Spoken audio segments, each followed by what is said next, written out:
Hello everyone and welcome back to my channel, and in this short video I will tell you that how you can easily change the language of Telegram app.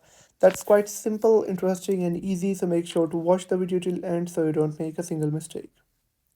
So guys, first of all open up the Telegram app on your phone, and once you're on this page you'll have to tap on your settings icon on the bottom right corner, and then you'll have to scroll down all the way, and right here you'll be able to find an option of language on this page, and you'll have to tap on language and it will take you to this page.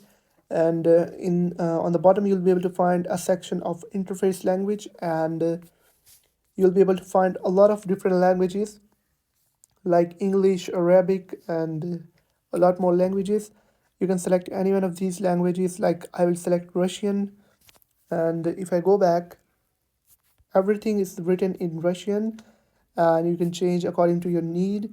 And I'll go back and change it back to English. So that's how you can easily change the language on Telegram app. I hope you found the video helpful. If you found the video helpful, make sure to like the video and hit that subscribe button. And if you have any questions about the video, let me know in the comment sections.